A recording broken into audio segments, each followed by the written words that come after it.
Hey everyone.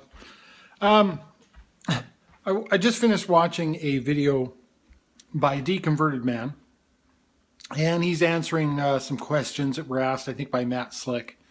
And there were a couple of them that piqued my interest, shall we say, and I thought I would give my kind of response or just commentary on them. One, and I can't remember which question number it was where atheists are being asked, why do we focus on God so much? Why do we spend our time trying to disprove God, and why do we focus so much energy on it? And of course, Deconverted Man's answer to that was because this is this is this isn't like the Easter Bunny.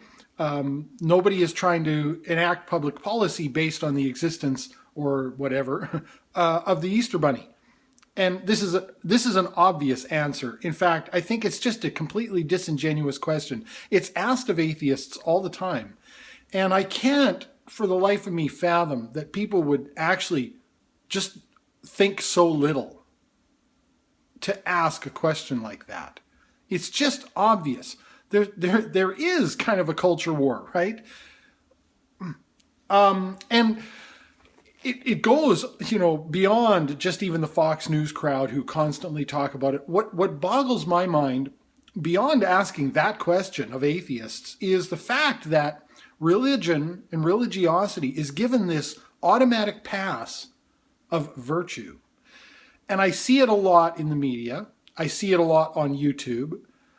A lot of authors, generally right-wing, religious people, have written books that include that. And I can't think of many offhand, except for one that I just commented on a few days ago, a YouTube video. Uncommon Knowledge, I think, is the name of the program. And he was interviewing a man named Charles Murray. And I commented in the comments section of that video, and I said, it's interesting how religiosity and its sort of automatic virtue that people put upon it remains unchallenged. This guy had written some books about the collapse of culture, white culture. I'm not sure what it was. And it was an interesting discussion. He talked about the demographics before the 60s and the sexual revolution, and then afterwards, and the success of people in business and economics and that sort of thing. Phone. And was talking about how things have changed over time. And it's interesting too, because there's a lot of inferences made on the more successful people in the population, how they did sort of succumb, I think, to the sexual revolution and free sex and maybe even some drugs and that sort of thing. But the majority of them sort of got their act back together, and they have a higher marriage success rate. They sort of dabble in a lot of the more sort of, I don't know what you would want to call them, mundane pursuits or whatever, like television watching and things like that, less than the average populace who are less successful and things like that. So they're attributing to these successful individuals, they're looking at the way they live their lives, and they're saying, well, these are the behaviors of successful people. Marriage is, obviously beneficial to, at the very least, child raising. I think this is a big problem with society today is single parenthood, and the numbers, I think, bear that out. And the amount of time spent in various pursuits versus more pedestrian behaviors like watching television and sporting events and things like that. And there's some interesting correlations that he's drawing there. Whether or not, these are causative, who knows? But, I think it's an interesting discussion. And then one of the key factors, though, that he uses to show this is religiosity. As far as the fall of cultures, so he's sort of drawing these historical parallels between religiosity and the success of a culture, and lack of religiosity and the demise of culture.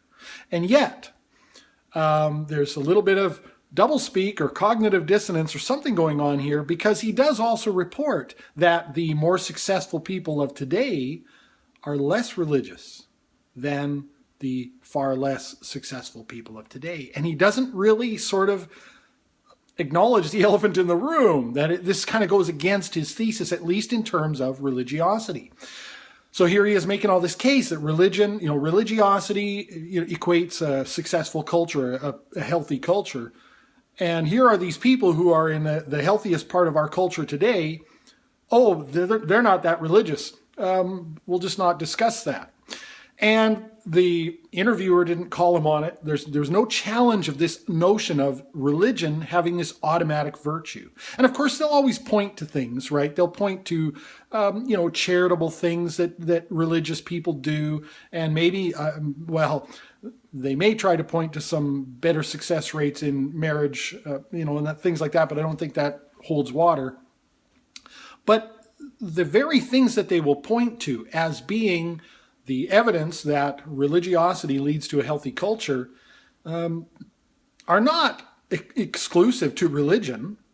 They're not things that couldn't be done otherwise. And of course, what he's asking for is sort of an empirical, history-based examination of our culture, and to try to do the things that make for a successful culture. It would be very easy to do that, to look at the things that you find successful about religiosity and apply them in a secular world. But to have automatic virtue granted something that really is essentially anti-empirical, just the belief in something on pure faith as being virtuous, it's very silly, and it's not, and it remains unchallenged. And so, there are a lot of fights going on at this very time between gay and lesbian rights organizations and Christian organizations and other things. We're talking about laws that are being proposed and are on the books right now that are being challenged by people. It's a ridiculous question to ask atheists why they focus so much on God. Question 19 and 20, I think it was, related to morality. And this really piqued my interest, because I will have to say, I've watched my last few videos and my video view counts are really way down. And, it's one of those things. I don't know if it's because I've been making fewer videos lately, or if people are just not that interested in what I have to say, which is cool. But, it gives me less desire to make any videos, especially with the busy schedule that I have. So I'm just going to talk about what I want to talk about. And if the viewer count drops off and my subscriptions drop off or don't, keep increasing, then I may have to make it, some hard decisions about what to do with my YouTube channel. So I think what I'm going to do is I'm going to leave this video here. It's just over 5 minutes. That's probably good. It'll upload a little easier. And we'll save question 19 and 20 for video number 2 in this series. Thanks for watching.